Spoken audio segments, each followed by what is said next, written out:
हम सोच लेते हैं कि हम 80 वर्ष जिएंगे तो 80 वर्ष के बाद हम कहाँ जाएंगे, या हमारे दादे परदादे कहाँ चले गए, कोई अता पता, कोई चिट्ठी पत्री उनकी नहीं आई। हम लोग विचार नहीं कर पाते।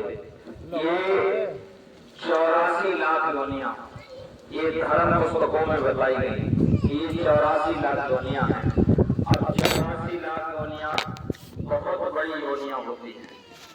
आगे हमको आपको ये मनुष्य शरीर मिला है और ये छूटने के बाद हम कहाँ जाएंगे।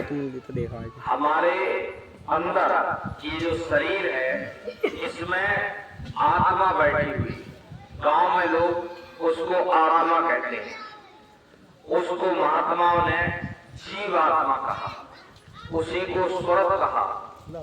मुसलमान जो महाफकीर हुए उसको रूह कहा। ये बैठी कहाँ पर है, ये दोनों आंखों के बीच में बैठी है, जहाँ माता बहनें बिंदी लगाती और पुरुष तिलक लगाते हैं। ये तिलक और बिंदी इसलिए लगाया जाता, इस जीवात्मा का श्रृंगार किया जाता है।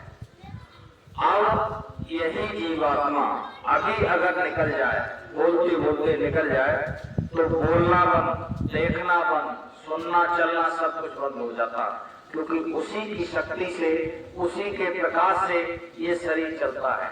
जैसे कोई गांव में या मास्टर हो या डॉक्टर हो, अगर उसका शरीर छूट जाए तो गांव के लोग कहते हैं कि मास्टर साहब चले गए या डॉक्टर साहब चले गए, क्योंकि ये शरीर तो यही रह जाता, आंख भी रहती, कान भी रहते, हाथ पैर भी रहते हैं, फिर चला क्या जाता है।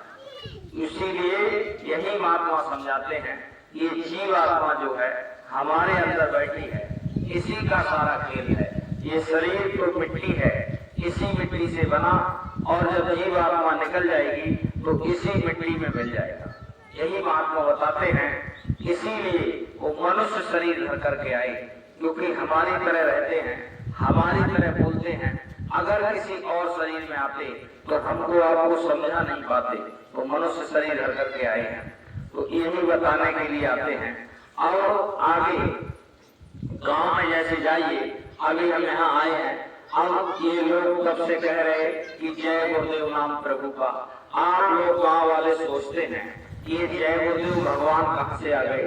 भगवान तो थे राम, भगवान थे कृष्ण, तो ये नए जय गुरुदेव भगवान कहाँ से आ गए।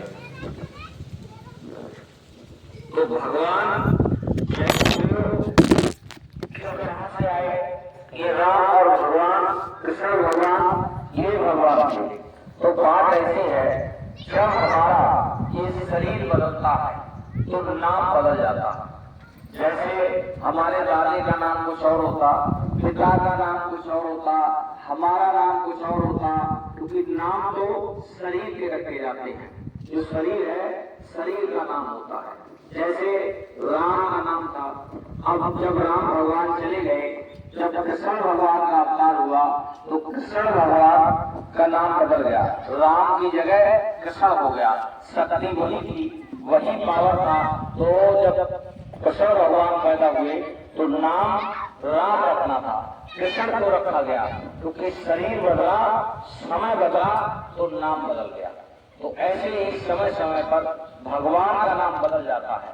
आपके गांव में कोई बहुत ज्यादा समझदार आदमी होगा तो भगवान के 10, 20, 50 नाम जानता होगा, लेकिन भगवान के अनंतों नाम होते हैं, अनंतों नाम होते हैं। बताते हैं विष्णु भगवान के 1000 नाम, तो बहुत नाम सबको पता नहीं रहता। तो ऐसे ही महात्मा जिस नाम को जगा देते, जिस नाम में शक्ति भर देते, जिस नाम में पावर भर देते, वही नाम भगवान का हो जाता है। तो ऐसे जगाते रहते हैं। 700 वर्ष पहले महात्मा कबीर साहब आए, उन्होंने भगवान का नाम साहिब रख दिया, साहिब नाम जगा दिया। जब राम नाम में शक्ति थी, उस समय राम नाम में पावर था। जब राम नाम में पावर था तो वो राम भगवान को लोगों ने पहचाना नहीं, उन्होंने, उनके घर वालों ने ही नहीं पहचाना और उनको घर से निकाल दिया। 14 वर्ष के लिए राम भगवान को वन में भेज दिया। अगर लोगों को पता रहता कि राम ही भगवान है तो उनके घर वाले उनको निकालते नहीं। क्योंकि भगवान राम को कोई पहचान नहीं पाया।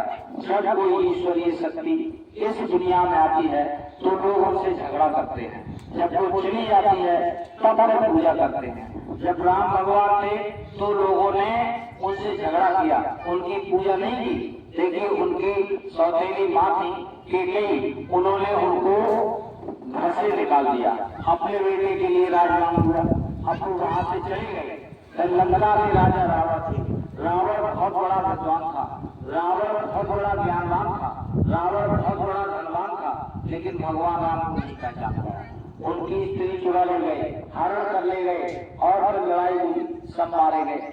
उनकी उस समय किसी ने भगवान राम को पहचाना नहीं कि राम जी भगवान है। अगर लोग पहचान जाते कि राम जी भगवान है तो उनसे झगड़ा कोई थोड़ी ना करते, भगवान से कोई झगड़ा नहीं करता, लेकिन पहचान नहीं पाए।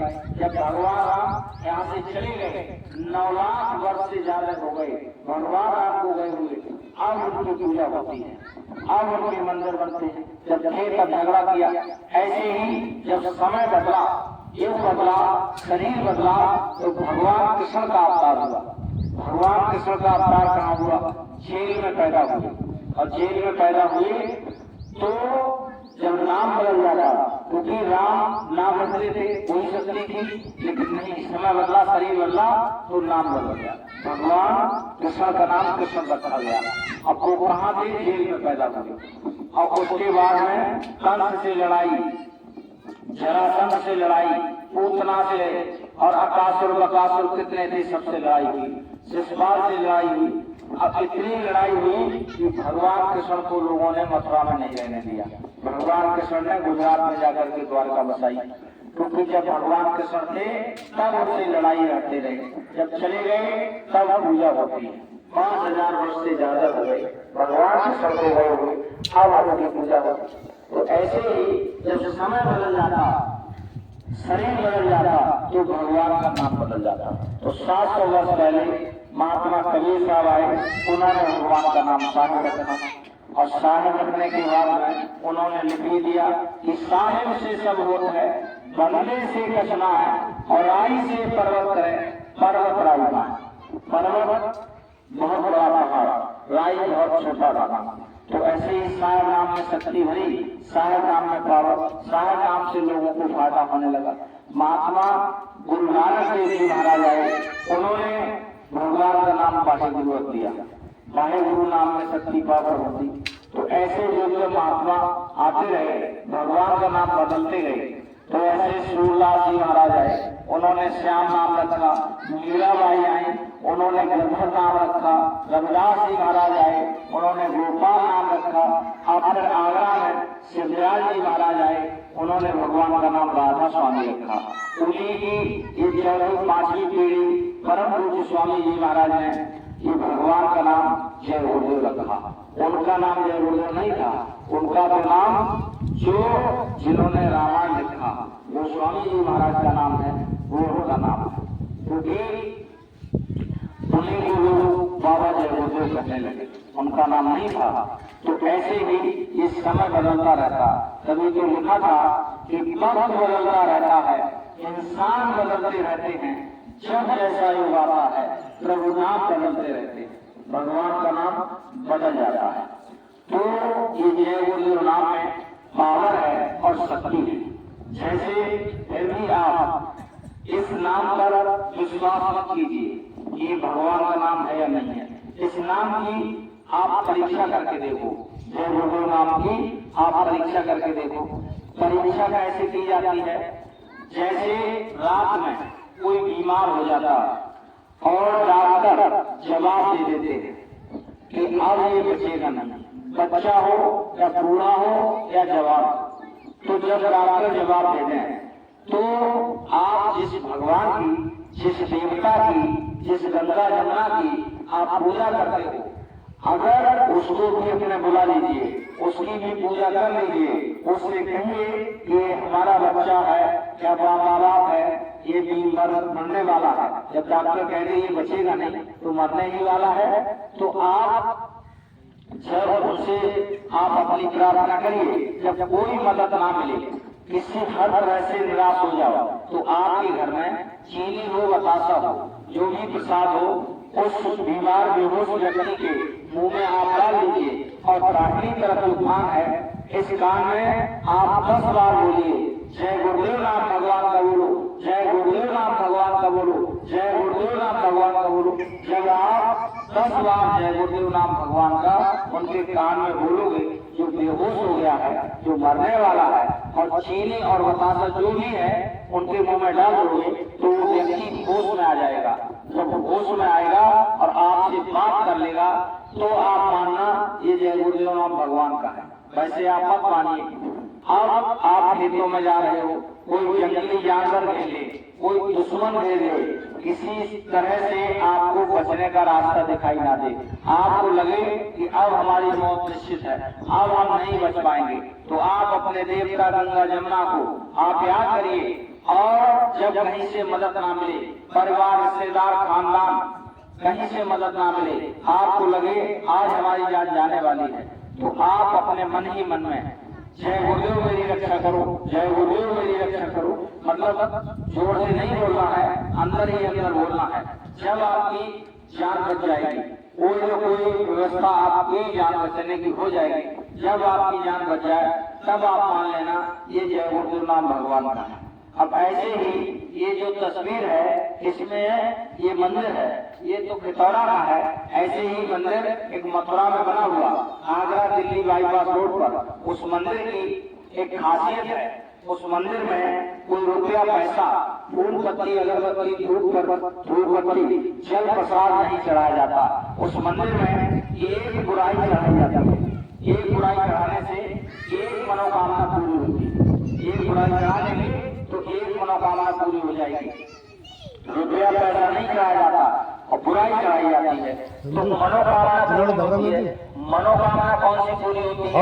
आज से हमारी गरीबी दूर हो जाए, हमारी बीमारी दूर हो जाए, बाधा लगा है कोई दूर हो जाए, हमारे ऊपर मुकदमा लगा है कोई दूर हो जाए, किसी के बच्चे नहीं बच्चे हो जाए, किसी की शादी नहीं लग रही शादी हो जाए, तो ऐसी एक मनोकामना एक बुराई चढ़ाने से पूरी होती है। लेकिन बुराई कौन सी चढ़ाएंगे? उस मंदिर का देवता जो है वो बुराई कौन सी मांगता है? जैसे आज से मांस नहीं खाएंगे, मछली नहीं खाएंगे, अंडा नहीं खाएंगे, शराब नहीं पिएंगे, चोरी नहीं करेंगे, किसी की बेईमानी नहीं करेंगे, तो ऐसी अगर आप एक बुराई उस मंदिर में चढ़ाएंगे तो आपकी एक मनोकामना पूरी होगी। 25 दिसंबर 2001 से मंदिर का देवता लगातार बरकत बांटता, सभी की मनोकामनाएं पूरी हो रही हैं। तो आप भी आइए, आप जब आएंगे वहां पर 24-25 इसी महीने मार्च में सत्संग मेला लगेगा। सत्संग मेला 24-25 मार्च को वहां मथुरा में सत्संग मेला लगेगा। अब वहां पर 25 तारीख सुबह 7 बजे, 25 मार्च को सुबह 7 बजे पूज्य महाराज जी नामदान देंगे। नामदान कहते हैं प्रभु प्राप्ति का रास्ता, भगवान को जीते जी पाया जाता है, मरने के बाद। तो जो ये तस्वीर है, इस फोटो में आप तस्वीर देख रहे हो, जिनके दाढ़ी वाल काले हैं, ये नामदान देंगे। नामदान मतलब प्रभु प्राप्ति का रास्ता, भगवान को जीते जी अब भी पाया जाता है, पहले भी पाया जाता था और आगे भी पाया जाएगा। मरने के बाद कभी किसी को भगवान नहीं मिलते, जब भी मिलेंगे जिंदे पे ही मिलेंगे, मरने के बाद नहीं मिलते। अरे हमारे दादी परदादी सब चले गए, किसी ने ये चिट्ठी लिखकर नहीं भेजी कि हम स्वर्ग में हैं, हम बहुत मजे में हैं, आप भी आ जाइए, बराबर वाला कमरा खाली है। क्या पता कहाँ चले जाते, हम लोग लिख देते स्वर्गवास हो गया, लेकिन स्वर्ग नहीं होता। तो ऐसे कर्म हम लोग नहीं करते कि स्वर्ग चले जाए। स्वर्ग जाने के लिए मतलब कम से कम हमारे लिए गुरु की तलाश करनी है, क्योंकि बिना गुरु के, जैसे हम यहाँ पर बोल रहे, ऐसे एक जगह एक सत्संग सुना रहे थे और वो बोल रहे थे कि गुरु करना कितना जरूरी है। तो बता रहे थे कि देखो भगवान राम ने गुरु किए, भगवान कृष्ण ने गुरु किए और गोस्वामी जी महाराज ने, मीराबाई ने गुरु किए, सबने गुरु किए। तो उन्होंने कहा कि राम प्रसाद कोवड़े तेनहु कौरवी और तीन लोक के नायका गुरु आ गया भी भगवान राम भगवान कृष्ण ने सबने गुरु की। तो आपकी तरह समझदार व्यक्ति बैठे हुए थे, उन्होंने कहा बात तो ठीक है कि जब भगवान राम भगवान कृष्ण गुरु कर सकते हैं तो हमको भी करना चाहिए। मन में सोच ही रहे थे, तब तक बोलने वालों ने फिर बोल दिया कि निगुरा मुझको ना मिले, पापी मिले हजार और एक निगुरा के सर पर लख पापी का भार। निगुरा उसको कहते हैं जिसने गुरु नहीं किए। अब वो सोचने लगे बात तो ठीक है, इसका मतलब हम बड़े पापी हैं, तो चलो आज ही गुरु बनाते हैं, आज ही गुरु बनाते। अब वो उठ करके वो व्यक्ति चल दिए और उस समय बाबा के महापुरुष जो पावर वाले होते हैं, जो शब्द वाले होते हैं, वो एक समय में एक ही होते हैं, नकली हजारों होते हैं। तो ऐसे जैसे अभी गुरु महाराज जी जिनकी राजवाल काले हैं, ये मथुरा में विराजमान है, तो ऐसे उस समय दादू महात्मा थे, उनके पास गए गुरु बनाने। अब वो चले गए, रास्ते में एक आदमी मिला जिसने अपने दाढ़ी वाल सब उड़वा रखे थे। अब उससे पूछा कि दादू महात्मा कहाँ मिलेंगे, तो उन्होंने इशारा कर दिया उधर। अब उन्होंने सोचा कि ये गंजा आदमी है, गंजे आदमी से हमने बात कर ली है जिसने अपने दाढ़ी वाल मुझ सब उड़वा रखे हैं, तो हमारा अशगुन हो गया, अपशगुन हो गया है। तो उन्होंने उनको मारा। अब मार दिया, आगे गए, किसी से पूछा कि दादू महात्मा कहाँ मिलेंगे, कुटिया के अंदर बैठे हैं। और जब अंदर जाकर देखा तो वही गंजा आदमी बैठा हुआ जिसको उन्होंने मारा था। अब भाग खड़े हुए तो दादू महात्मा ने उनको बुलाया और कहा कोई बात नहीं है, क्योंकि महात्मा अंतर्यामी होते हैं, वो सब जानते हैं, वो लेकिन बोलते नहीं, उनसे कुछ छुपा नहीं रहता। तो उन्होंने कहा आप गुरु बनाने आए हो, जीवन भर का सौदा करने आए हो, आपने ठीक किया है कि हमको आपने मारा, बजा कर देख लिया। 2 रुपए की मटकी बाजार में लेने जाते हो तो उसको खूब बजा कर देखते हो, पकी है या कच्ची। तो उन्होंने लिखा भी था कि जब तक गुरु मिले न साचा, तब तक गुरु करो दस पाचा। पानी पीजिए छान के और गुरु पीजिए जान के। जब तक गुरु सच्चा ना मिल जाए तब तक गुरु बदलते रहे। तो इसलिए आप सबको, हमको सबको गुरु बनाना जरूरी है, क्योंकि ऐसा लिखते हैं कि जो जिनके गुरु नहीं बनाते हैं वो जो काम करते हैं उसका कोई लाभ नहीं मिलता, कोई लाभ नहीं मिलता। महात्मा ने लिखा भी था कि बिन गुरु माला फेरते, बिन गुरु लेते दान, दोनों काम सफल गए कहते वेद पुराण। मतलब जब तक गुरु नहीं है तब तक हम कोई दान पुण्य करते, उसका कोई लाभ नहीं मिलता। तो इसलिए गुरु करना जरूरी है। और जैसे एक कहानी आती है, भगवान विष्णु जी थे, उनके पास देव ऋषि नारद जाते थे। तो जिस जगह पर, क्योंकि नारद जी ऐसे ऋषि हैं वो कहीं स्वर्ग वैकुंठ कहीं भी जा सकते, उनको कोई रोकता नहीं है। तो वो जाते थे तो उनसे किसी ने कहा कि आपके गुरु कौन है? तो देव ऋषि नारद ने कहा कि गुरु हमको क्या जरूरत है गुरु करने की, हमारा इतना नाम है, हम इतने सत्ताधारी हैं, हम कहीं भी जा सकते हैं, हम भगवान विष्णु के पास में बैठे हैं, तो हमको गुरु करने की क्या जरूरत है? तो किसी ने उनसे कहा कि आप जिस जगह पर बैठे हैं वहां पर जब आप चले आते हैं तो विष्णु भगवान जो है उस जगह की लिपाई कराते हैं गाय के गोबर से। तो अच्छा, अब उन्होंने गए, जब नारद जी गए तो उन्होंने देखा कि जगह तो वास्तव में लिपी हुई